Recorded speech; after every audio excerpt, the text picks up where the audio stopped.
Here we are. Somewhere.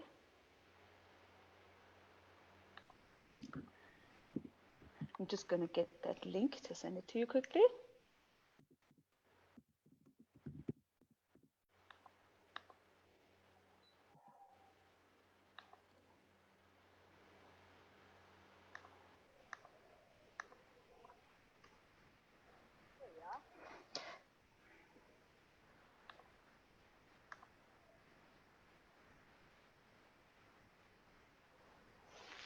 Okay. Did you get it? Yeah, but then it went away again. You can just go on the Facebook page with your phone or with the browser. Or it does have a bit of a time delay. So if you just watch it on Facebook, you're going to get very confused.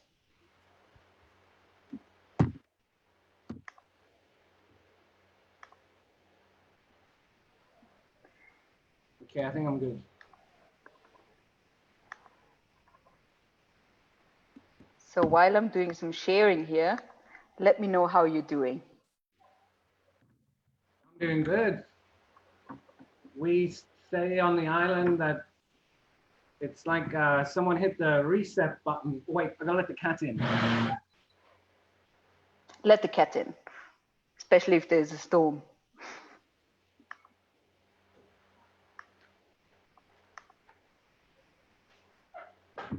Cat is furious. So should get over it. Did you get wet? Or he? She's on the balcony. She's probably sprinkled. Yeah, she's wet. So yeah, we say it's like someone hit the reset or restart button, and everything's quieter, and the beaches are cleaner, and the water's clearer, and more fish, and everything got cheaper, which is good. Yeah, Brian has told me that the food has become incredibly cheap. Yeah. And I don't know. I've been working full time since I was 21, I guess, which is 25 years ago. So this is the longest period of no work I've had as an adult. It was great. Working a little bit, but not full time, not all the time. It is kind of nice, but on another hand, I have been working more than I usually work, I think. Iced tea. I work when I have to, or when I can, rather. And it's nice not to feel guilty when you're not working. Yeah, that is true. That is something. And I mean, it's everybody deserves a break. I guess the earth at most. So that's one thing. All these pictures that you saw all over, you have clear channels in Venice and dolphins jumping around everywhere. Obviously, people going back to normal and everything's dirty again. But it was nice for the month or two. We're still on a break. I think international tourism is going to take a while to come back. But the people who are here, and that's it. And luckily, but you can dive again now, right? Yeah, we've been diving every day since we could, and dives are good. Dive sites are quiet. Not that many boats. It's lots of staff trips. Managers and owners are getting on the boats after years of not diving, which is, hilarious. How are they all looking in the water? They're like fantastic. Sure. Not that hard. It's breathing and swimming. They're good. Maybe a tiny bit rusty, but it doesn't take long to get it back. It's like riding a bike, isn't it? Yeah, easier. Why are you saying this? Can you not ride a bike? Have you ever seen an adult try and ride a skateboard after they haven't tried since they were a kid? Mm-hmm. Usually on the behind. ride bikes here a lot.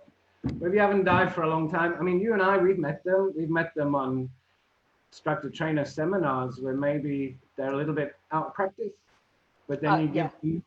give them an hour, give them less, and next thing they're, fantastic. But the first 10 minutes, not so much. We already have a lot of people here. I think we can start. People from Philippines, Indonesia, Netherlands, Australia. Raja Ampat. Wow, you have internet. That's amazing. Good enough to watch us. Okay, well, let's just start. I'm going to start by asking you a bunch of questions. We have 60 people watching, which is very good. Okay, Simon, introduce yourself to us and tell us where you're from, tell us where you are at the moment. Yeah. Okay, so I'm Simon. I'm a British male. I'm 46. I came to Thailand when I was 26. So I've been here more or less ever since for 20 years. Before I came here, I lived in Australia for 6 years, more or less. Before that, I was at university in Birmingham.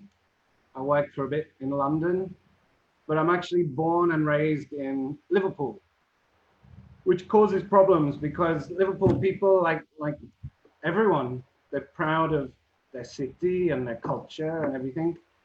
So it gets me into trouble when they meet me. One of the first things I hear is, yeah, lad, what happened to your accent?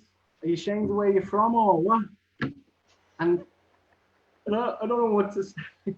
Obviously, I'm not, but when you're kind away, of are too. you have to knock the edges off the accent a little bit so you can get away with saying things once. But I'm incredibly proud of Liverpool.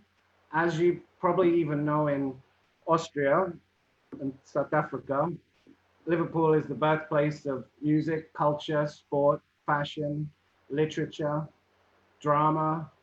We pretty much have given all this to the world, and Yeah, totally. you're welcome. Everywhere, all the time. It's like the only place you ever hear in the news.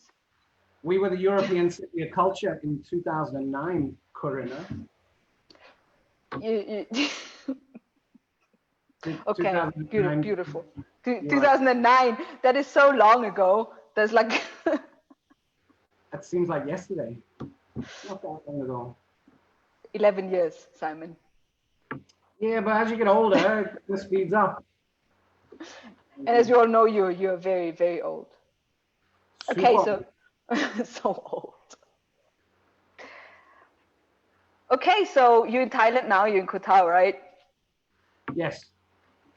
So we just spoke a little bit. How is it now? How's the water? How's the fish?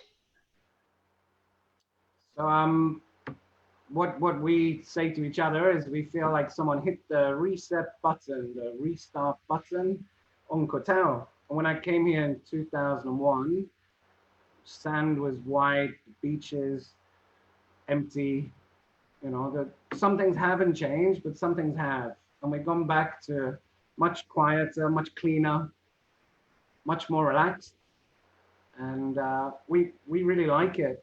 The only problem, of course, is that we're migrant workers and we have to work. And if we can't work, then we're going to have to, I could have to go back to England. Liverpool. I'm not ready. I don't think England really wants me back. A 46-year-old diving instructor. I don't know. So we love to stay. We love it here. Everyone's pretty happy. Food got cheaper. Everyone's come together. I mean, it's happening all over the world, it seems.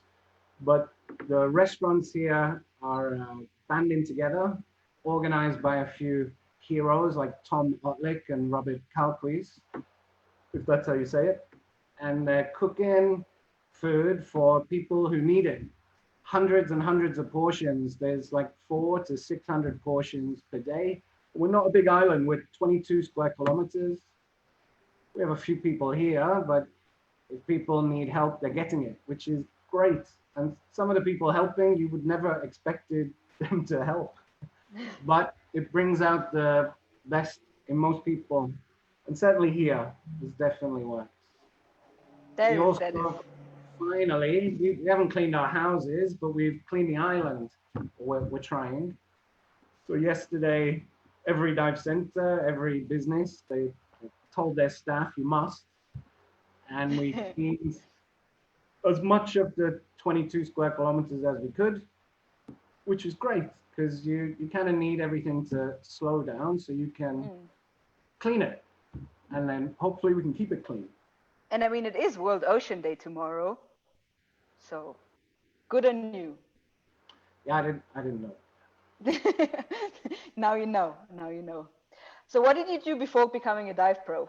Besides, what was the work you did in Australia and what did you study and things like that? Okay, well, Corinna, you're a dive instructor and more. So you've met people like me. I turned up here in 2001, not a natural by any means. Grew up in a city. I could swim, but I wasn't sure about fish. And I shouldn't really be here because I went to school. I did okay. And then university was left to me.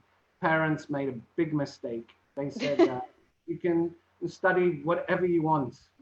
We trust you. So I studied ancient and medieval history with archaeology and Latin. And it was too late for them to take it back. Most useful thing you can study ever. You thought I'd be a doctor or a lawyer or something. Firstly, I'm not smart enough. And secondly, we've seen how hard they have to work. Especially So I did now. that. And I enjoyed university. It was okay. Then I was hospitality. So I was a cocktail barman. I was a plate carrier for a long time, for about 5 years. Ended up in Australia and then got into sales. So I started selling things to people who didn't really need them, the things I was selling, or want them. So I was selling mobile phones, mobile phone contracts, insurance, things like that.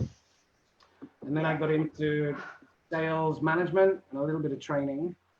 The money was good, but it's soul crushing for me because the more you sold, the more people were, invested, and sometimes they weren't happy.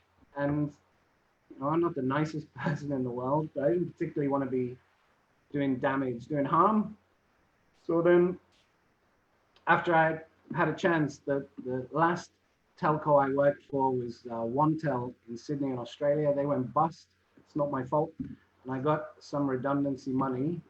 And I came here to meet one of my best friends, Keith Angles. I got tricked into Scuba. And I never really looked back. It's worked out really well. So I know you like cats. Oh, yes, I do. Where are all of my cats today? Okay, so you learned to dive in Koh Tao then. Did your whole diving career develop in Koh Tao then, or how did it develop? And was it all there, or did you move somewhere else to dive ever? I think it's important to remember your roots. So I was a terrible student. I bolted on dive 2 because I saw a sea snake. And no one told me about snakes, not swimming snakes. So I just went up. And then I aborted 2 of my deep dives on my advanced course because I was petrified. And then I don't know, I eventually got used to it and did lots of diving, but I worked at the bar. So Big Blue Diving, the dive center I worked for 20 years, pretty much. They give me a job to run their bar. Best job I ever had, but not sustainable because you get up late, set it up, perfect sunset, friends would come, you drink with their friends, and then you stay up late, you go out. You can't do that forever. So I became a dive master in training for my health, and it worked. So I did my, as it was then, dive master in training. and then I DM'd from 2002 to 2006, on and off. I wasn't the best dive master ever. I could spell a bit, but my navigation was a bit unpredictable. And if I didn't know the name of the fish, I'd just ask a couple of questions about where they saw it and what it looked like, and I'd just make it up. It's fine. And then in 2006, my boss, Jim Donaldson, he basically told me, do your instructor training. He says, we want to keep you, but you're not the best DM we've ever met. We think you should teach. So I did my PADI IDC in 2006 with Jonas Samuelsson, big shot PADI guy now. I think he's in charge of Europe and everything else. Jonas, fantastic. He's one of the best trainers I ever met. And Klaes Gosvik, I think, who's not with us anymore, sadly, but Klaes was also good. Then I crossed over to SSI straight away because I had to. And then I taught full-time from 2006 till 2009. And then Al Stewart, who was a mentor for me. Al came and suggested that I go and do my instructor trainer seminar with him and Gary Hawkes. Did that really hard, but I enjoyed it. And then I think it was 2014, the first time I met you. I passed the assessment, the evaluation from Ronnie Kine and Andreas Wiss. And became, which is a very strict evaluation. Well, they were harder on me than anything I've seen since, but it was good. I enjoyed it. And ITD, I think, since 2014. So looking back, I did check. Before 2007, all those certs are gone because I didn't get kept. But since 2007, I have 3,486 SSI certifications issued, 450 PADI, 1,240 have been SSI certs, professional, so dive guide and up. And I trained 47 instructor trainers and 12 instructor certifiers. It's quite impressive, isn't it? I'm one of those instructor trainers, by the way, for the ones out there who don't know. How quickly that role got reversed. But no manager or employer would ever call me the hardest working. But I've been busy enough. I've done a bit. Especially pros, a lot of pros. I think you're one of the instructor trainers or ITDs now that has done the most in the whole SSI system, definitely. Last time I checked, only Ronnie had more points, but I call shenanigans because Ronnie is employed and he crosses over entire centers, and all of mine are earned, more or less. Well done, Simon, well done. Thank you. So how have you been keeping busy the last 3 months? Well, what have you been doing? When we had to close, we closed. And Big Blue Diving, they were really cool. They opened up the accommodation to Myanmar, Burmese staff, Thai staff, Western staff, said, if you need it, you can stay here for free. And they've been feeding us. They call it the Big Blue Soup Kitchen. So we get lunch and dinner every day, which is great. And we're getting, sometimes 2 meals and rice. So that feeds me and Maddie, my girlfriend. I mean, you can't ask for more from your employer than to offer free accommodation for all and free food, lunch and dinner. That was great. And then we all kind of stayed home and we were like, well, what's happening?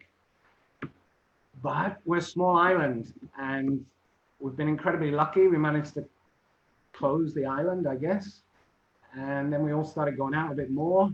So most of us are hiking, swimming, paddle boarding, or kite surfing, or literally never been so active. Koh Tao is like Rome a little bit. We have like 7 hills. And we've been up and down every hill, and we've been to the lighthouse, and it was great. I mean, we're not congregating, we're not going to bars, we're not getting together in big groups. When it does happen, the police slam them, fine them heavily. But in our small groups, in our couples or friend groups, we've been, I think, outdoors more and exercising more and exploring our island more than we ever did. It's been great. And then there's this pre-order thing. I don't know if you get it where you are. So the restaurants and cafes will tell us the day before what they're planning to cook. We pre-order it, so they just make that. Then we turn up, we get it. Food's incredible. If we hadn't been hiking and things, I don't think I'd get out of the house. So it's been great. And then I was very lucky. We had 2 ITC candidates on the island. They waited. They wanted to do ITC in April. Obviously, we couldn't do it. So we did it in May. Also, a assistant instructor trainer upgrade was Marcus Leitinen from Finland. And the 2 candidates, Bane Leskovac, or what's his real name, Branislav, and Leonie, German name. So they were great. They're really nice ITC. And it was the first ITC for years where we didn't use the swimming pool because we weren't allowed. So we've been out at the beaches and the bays, literally no one around. We've had eagle rays come back to Japanese gardens. We had a whale shark on our first open water training session. And it was great. I don't think I've enjoyed an ITC as much in a while. So these guys are obviously spoiled now. If they would have to do training again. All 3 of them, Bane and Leonie especially, they're longtime Big Blue people. And Marcus has been on Kotal for a while. I think we all enjoyed it. Now all we need are some students to teach, and then we can carry on. So, yeah. Have you been doing anything online? I've taught 1 Nitrox 32, which was different but doable. Yeah, so I put the slides up and all that, and that was with Mike Speakman. I don't know if he's watching. That was good. And I've been in contact with, I think we had almost 200 people sign up for Science of Diving Specialty, which is incredible. Which is amazing. And still more because they're running out of time, I think. And then we had 1 Zoom webinar with old Big Blue from years ago. And I think we had like 38, 40 people or something from all over, from like Israel and Australia and Indonesia and Europe. It was really nice. I don't want to teach online forever, but it was easier than I thought. Mm-hmm. And what else are you going to do? Yeah, it's better than nothing. We've done so much online in the last few weeks, months.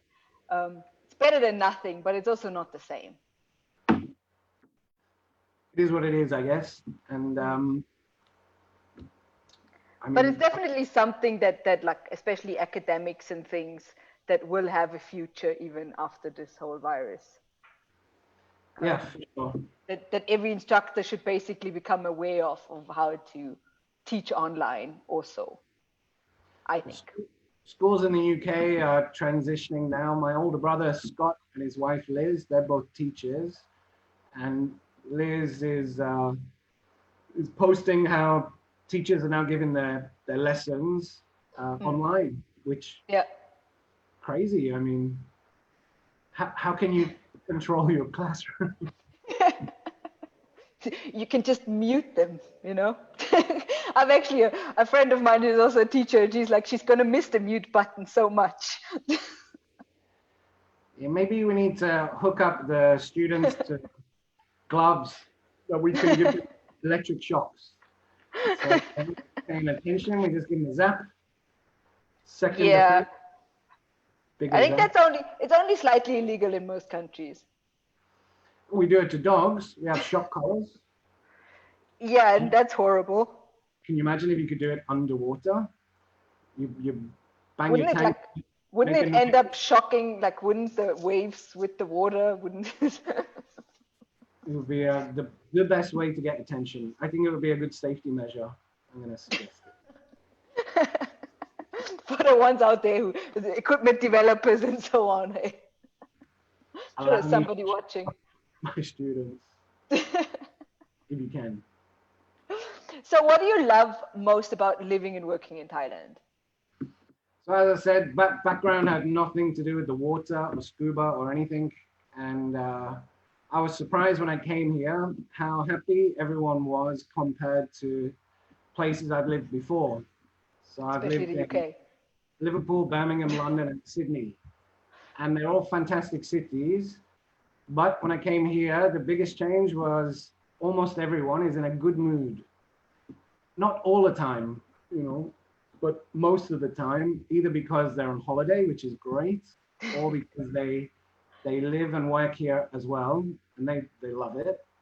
And that has a real powerful effect on most people, I think, but had a real effect on me. Because you ask yourself the questions when you're in your city and your job. It's like, am I happy? Yes, normally, typically. But could I be happier? Yes. And do you know where you could be happier? What you could be doing that would make you happier? Well, after I came here for the first time, I had to say yes. So that's why would you spend even another day being less happy than you could be when you could make it happen? It's not easy, but you could make it happen. You quit your job, you sell your house, you dissolve all your relationships, and you just go and chase your dream, and you come and live in paradise. And then I tell you a typical day, since I think we have time. So what normally happens here is you wake up, and a lot of us have a view. Not everyone, but a lot of us. So you wake up, you sit up, you look out, you see the sea, which is nice. And compared to the north of England, it's nice and warm. So you don't have to run to the shower. You don't have to turn on your car to defrost the ice. You just, you know, you get up, it's nice, you go on your balcony, look at the view. You can order good coffee and anything you want to eat, and a smiling delivery person will bring it to your balcony. You hang out with your dog who adores you, or your cat if you're weird. Now I have both. And then finally you go to work. Now other jobs I've had, you dread going to work. You go to a job you loathe. And this job is different. You go to work and you kind of look forward to it. Then you walk down a path, you get on a motorbike, and driving motorbikes, I can't overestimate how happy it's made me. And then you go up and down hills, there's zero traffic, it's like a cool breeze. Look out, see the sunlight reflected off the blue sea through the palm fronds. Get to work, hang out with people who really want to be there. Your friends and customers are happy, mess about on boats, swim with the fish, eat tasty food, get back after your day's work. And the days are long and you work hard, but you get back and you hang out with your friends on the beach, watch a perfect sunset, different every time. You drink ice cold beer, cocktail, glass of wine, drink your choice, whatever. And it's nice. And then you go home safe in the knowledge that all you have to do the next day and the day after is the same thing again for as long as you want. And that's huge.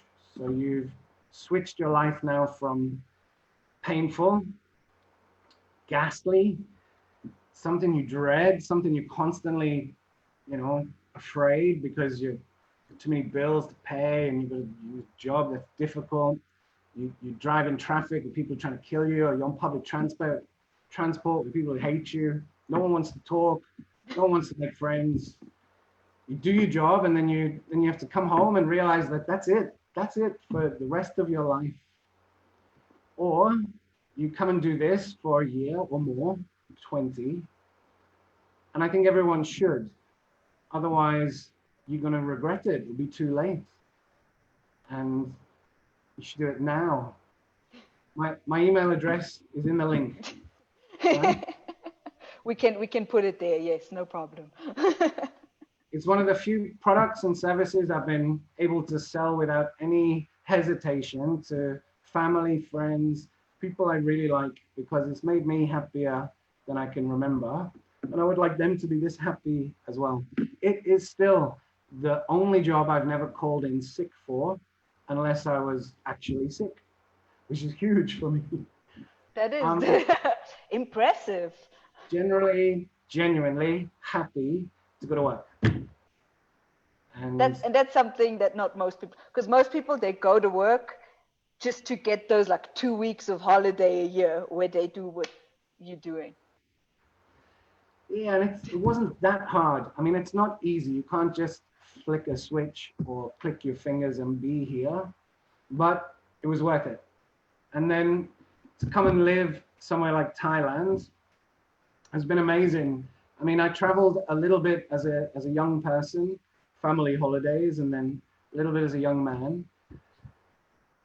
And Thailand was one of the places I came to. I think in 1995, I went to Koh Samui, but I always remembered as amazing. Well, there's the food. The food's amazing. There's the weather. I found out later the diving's amazing. Thai people, there's a culture shock occasionally, but you should get shocked. Otherwise, you just get stuck in a rut. And if you're patient and if you're a little bit lucky, you meet some of the best people you ever met. And then the people who live here are not your normal run-of-the-mill people. I mean, I realized after the cave rescue that Klaus Rasmussen, Ben Remnants, Ivan Karadzic, Paul, I think Paul was there for a bit. You realize that these people, they're heroes. They could have died. They did it anyway. And I've trained with them. I've hung out with them. It was great. Miko, I don't know as well, but Miko also a hero. I know him as well.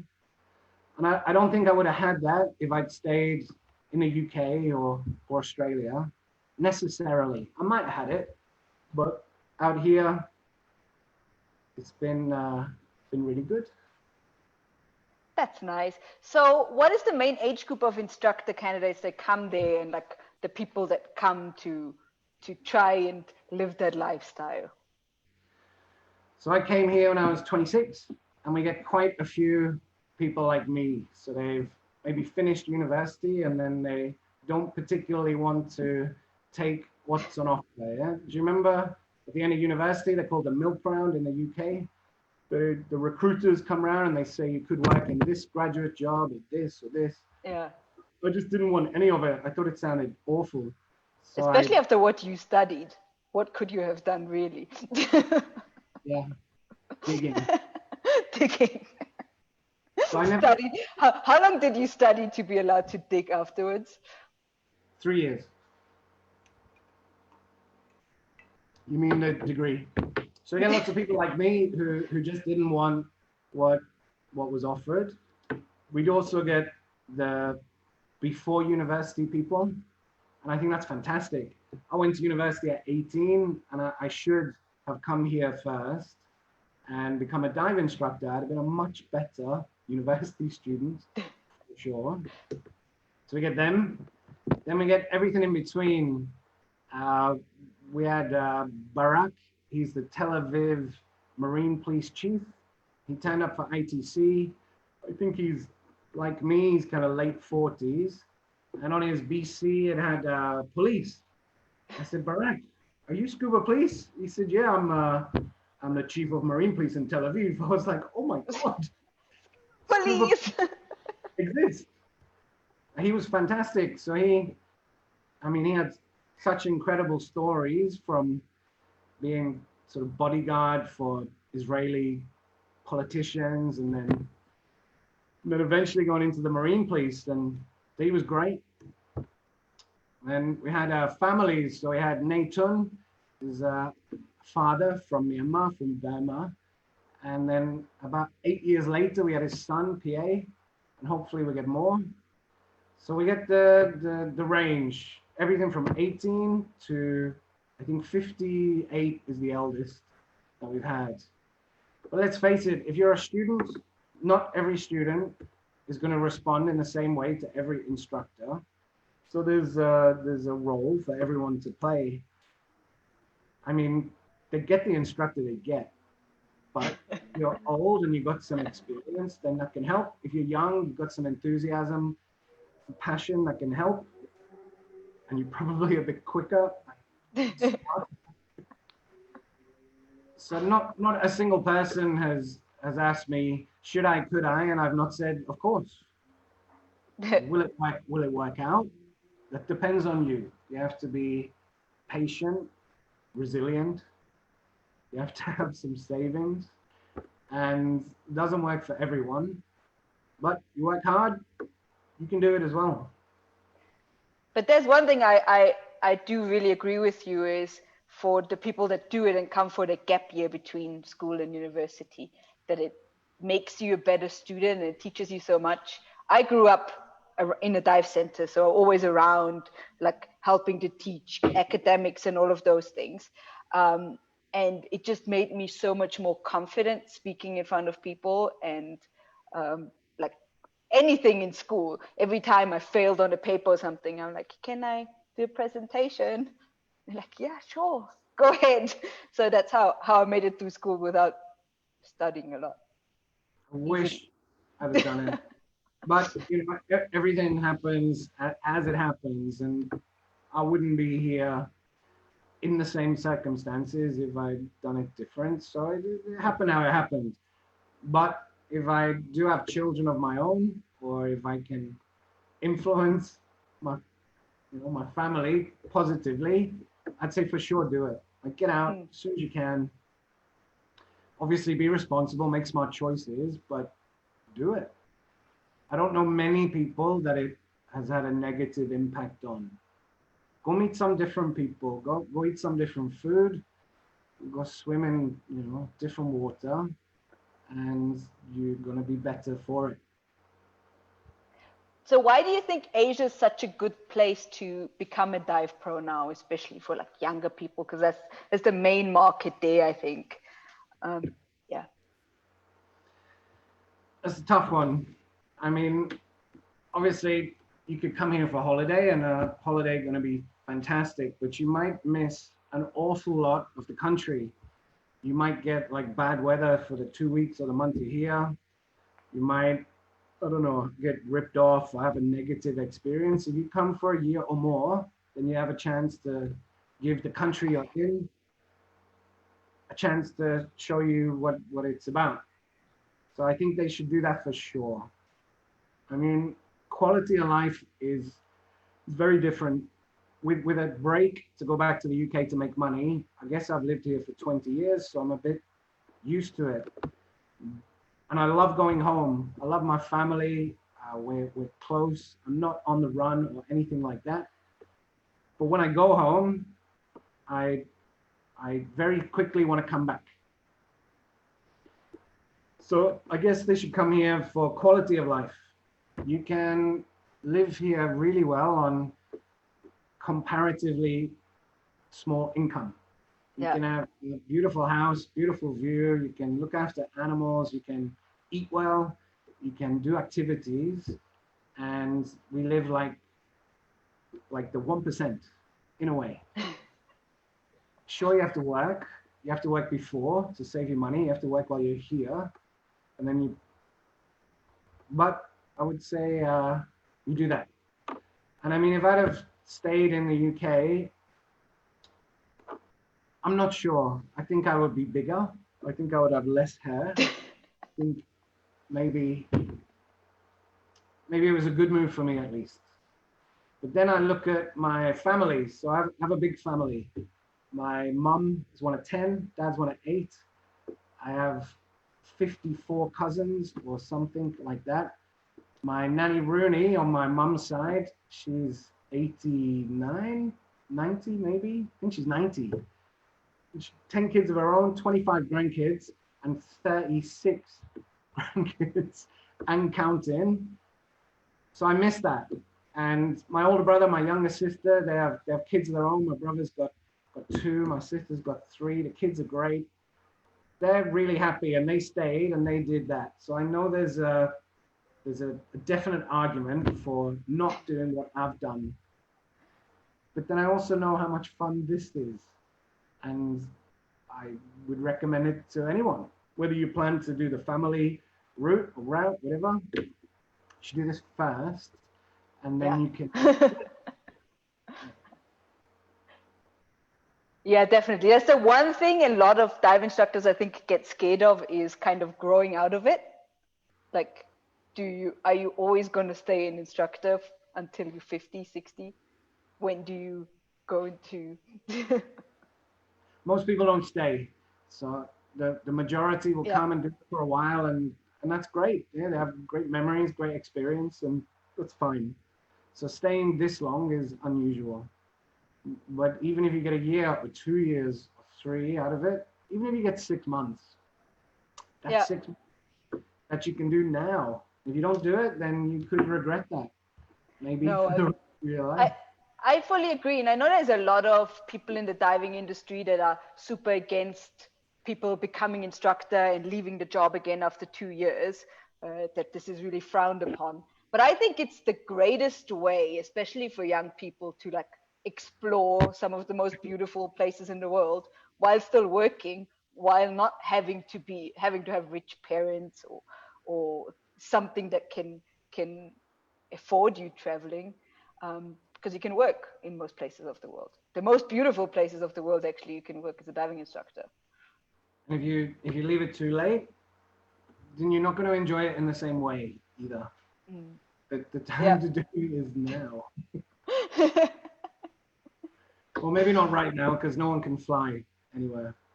But I mean, it's not all great. Yeah, that's actually my next question. Like, what are potential difficulties, or what are the struggles of being a dive instructor in Asia, or like, especially with your expertise in Koh Tao? Well, I mean, the money is not. Okay, so I'll be careful. To actually be successful here, you have to understand that you're a migrant worker and you may be undocumented for a little while. So there's no actual contracted employment. There's no holiday or sick pay. And this is specifically for here. In many cases, not all, and at least initially. So you shouldn't expect that. You need to be flexible, you need to be patient, you need to be resilient, everything else.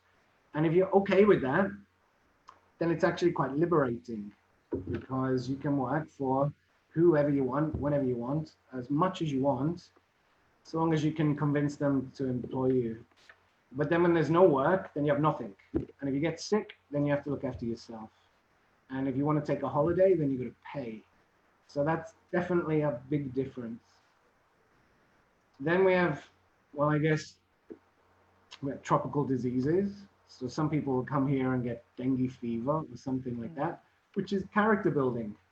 It's easy. I've never had it. We have mosquitoes. We have, it's very hot all the time, and I've never really acclimatized. We have power cuts.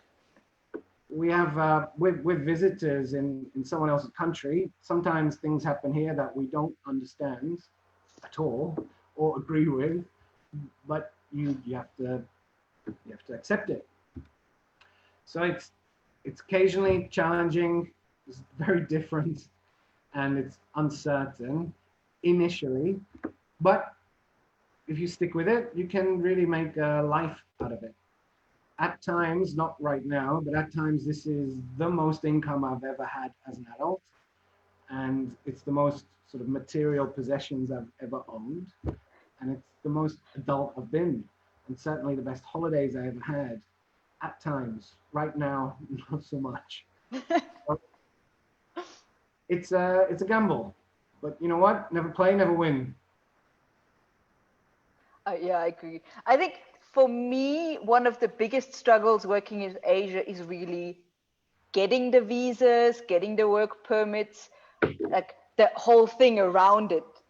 I mean, you get all the paperwork from your business to apply, but then actually going to immigration and applying and like dealing with immigration. I think if I have to think back, that was my biggest issue with living in Asia, working in Asia. But I was in the Philippines. But But I know Thailand's not that much better. helps you develop your patience skills. Hmm. Yeah, And yeah,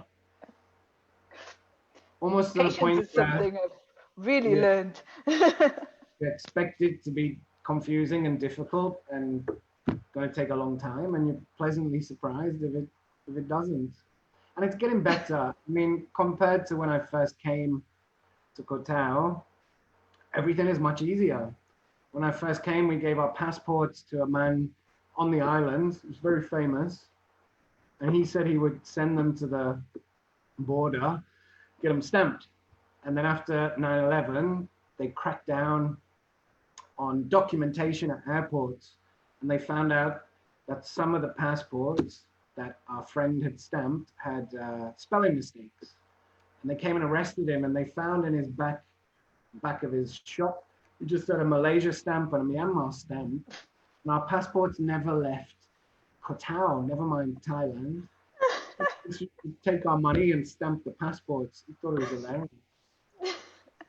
From that, now we can do our 90-day reporting online. We have immigration on Samui. Immigration came to Koh Tao for us. It's still annoying and still takes a bit of effort, but it's much better than it was. At least that's something, and it's getting better everywhere. I think with Yeah. the internet and like even immigration offices and things like this going online, I think it becomes a lot easier. That's good. So I don't know if you know, probably do. Koh Tao does, when you are in the diving community, depending where you go, very often come across with a bad reputation, which I don't agree with. Why do you think this is actually not deserved as a factory where they throw out students? We feel the same way about some of us have felt the same way about some other parts of the world. But if you look at it, I think you tend to prefer the place you're at or the place you were at last. So it's natural. It's natural to think that the instructor you had was the best instructor ever. It's natural to think that where you worked was doing the best job ever. And I understand it. And you're always going to sell your location and your product and your service. So, I understand. Also think occasionally it could be the fact that Thailand accounts for 60% of SSI's global certifications. So it could be a little bit of green-eyed monster. Why should they be so busy? I also think that in the past, maybe we weren't as good as we are now. We've got an awful lot better. And I've seen that when I started as an instructor to now, it's much better. And that's partly the age we live in. There's more channels of communication. If things are done badly, then people find out. Yeah. As an example, Big Blue in 2016, around about, we were certifying over 10,000 students a year. And if we were doing it badly, we'd got found out for sure. But in my 20 years, I never had a student or a customer with diving injuries, so decompression sickness, lung injuries, not once. And that's over 5,000 dives and all those certs. And that's not unusual. We do have accidents here and they're tragic. I've been involved in one, it was horrible. But I've been involved in one in 20 years personally. And sure we have them and that everyone falls apart and we try harder not to have them again. The amount of students we train, the volume that comes through this place compared to the incidents or accidents is incredible. We're good at it. We wouldn't be this successful if we weren't. And it's one of the few places where you can come and rack up hundreds, thousands of certs in a short period of time, which means you either get good or you get found out. And sure, it's not the only way to teach. It's a definite style, but we're good at it. And if we weren't, you'd know about it, rather than anecdotal stories. And there would be an outcry. There would be like facts and figures, and there just aren't. What actually happens is people come here in huge numbers and they leave happy. Yeah. And that's something I think the bigger your numbers are, the more quality you need to actually offer, so nothing happens in the end. Yeah, I think so too. And I hope one of the good changes out of the crisis is now we have to go smaller, have to. Mm. So all the things that we genuinely wanted to do in the past, we have an opportunity to do now. Smaller groups. I'm going to say it, less kneeling. Everyone agrees we're just a bit stuck. Our swimming pools and training areas and our groups, it was tough. Not impossible. Kneeling is a difficult one to get rid of because it's so much easier as an instructor to have your students kneel. Sometimes, so instructors tend to be lazy about it, but I fully agree with you. but now if we're smaller groups, then great. We have a chance to actually change the way we teach again, become even better. So what do you think about the future in Koh? How do you think it's gonna develop in the next year, months, after the crisis, after what's going on right now? This way, so I think now quality over quantity, there'll be less people and they'll do more and they'll have an opportunity to do it better. Less overall impact on the environment, on the actual country itself. I think it's really good. So long as we can make enough money to stay in business, then I think we're all genuinely happier at the moment than we were when we were flat out. I mean, flat out is great. You work hard, you make lots of money. When life is that busy, it's challenging and interesting. But life like this is also really cool.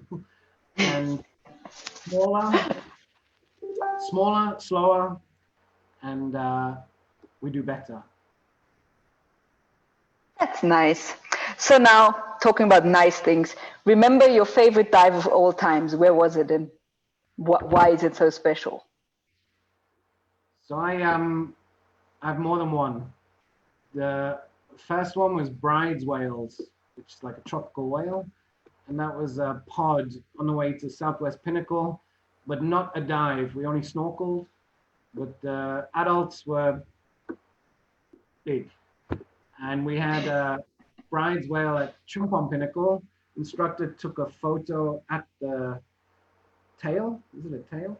And he had 18 meters on his computer and the head was out the water. So the Bride's Whales here blew me away. I'd never seen anything like it.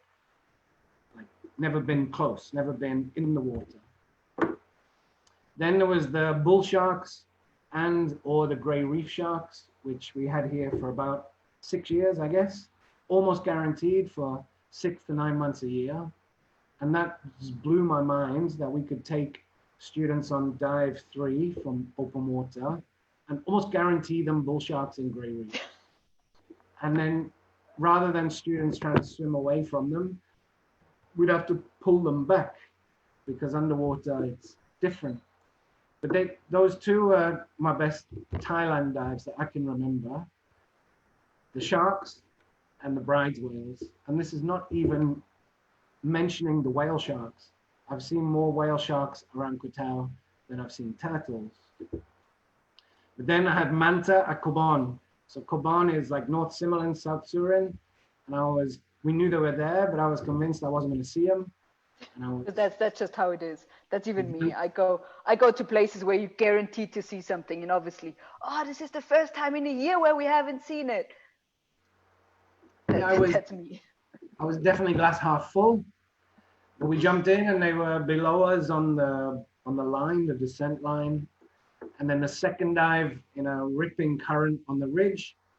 Mantas are the most playful marine animal I've ever encountered. So they did come and check us out. They did kind of show off and wonder why we couldn't do what they were doing. So they were great. So yeah, bride's whales, the sharks, and manta. Big manta. So this is pretty much coming to an end now. My last question is, if you could have a free ticket and holiday, diving related, anywhere in the world, full all expenses paid, what would you do? Where would you go? Easy. Galapagos or Sirocco chain. So it was a few years ago. I had a bit of money. I almost booked on a liveaboard, Sirocco chain. They're going to guarantee me schooling hammerheads. So close. But life happened. So I would do that. I would either do a liveaboard, Sirocco chain, or Galapagos. But I want schooling hammerheads. That's all I have left. If I can see schooling hammerheads, then I'll die happy. Is your bucket list finished then? More or less, yeah. I mean, orca, be nice, but That's something. That's mine. We had a free dive Friday. When was it? 2 weeks ago, with Jacques de Vos, who's organizing these orca and humpback whale trips in Norway, where you literally have like 2 hours daylight and you go and swim with orcas and humpbacks, and like the rest of the time you have the northern lights, and obviously so cold. I would do that. I would do that as well. Also, the sardine run. You guys are in a position where maybe you can catch it. It's unreliable, I think, is it? I don't know. No, it's not so unreliable. So I have a few dive centers here that do the sardine run every year. It moves, obviously, so you can't always say it's in this place. So they basically start from different places, moving after the sardine run. But that'd be pretty cool. That is something that happens for me, hopefully soon. I would like that. I can never dive again. That is also so the footage that when you see sardine run in videos, it's just ridiculous. Definitely a dream. You and Carl need to take me with you. I'll be I don't think Carl really wants to. I have my dad signed up for the moment. Carl's more of a free diver now. That makes sense. Well, yeah, we don't really have any questions. We have a few comments asking about your pink Speedo. Because if you speak to Simon Garrity, you have to ask about the pink Speedo. They're functional, they're practical, they're comfortable. What's the problem? Exactly. And they're pink. Well, I have actually powder blue banana hammock ones now, but anyway, they're good. And hey, I'm 46. I've basically retired from all the costumes and the dresses and things. I haven't dressed as anything other than a man in over a year. Good. Almost 2. Is it you? Is this still you? Every time. We have Michael Patterson saying you can get a small version of the sardine run there in Malboal, which we both have seen, I believe. I would love to come back, Michael. That'd be great. I enjoyed my time in Kazai village, but my big memory is when I turned up to be evaluated, and Ronnie and Andreas told me I looked like a clown because I had board shorts and a rash guard. And they said, no, you're full-length wetsuit. You did look like a clown. 35 degrees. Yeah, but the sardine one, even in Malboal, it's really nice because also it's warm and they're always there in that same spot and they're so shallow, they're 5 meters. So you swim in. It's just a crazy thing for me. I expected, because you see the photos, the first time I went there, I expected the water to be crystal clear. But obviously these sardines poop. Yeah. So it's not so clear. We swim around in fish poo all the time. Yeah. I'm okay with it. I'd love to go back to the Philippines. Had good dives in Malboal. Also Malapascua. I'd love to go back to Malapascua. That was great. And go see Scotty again.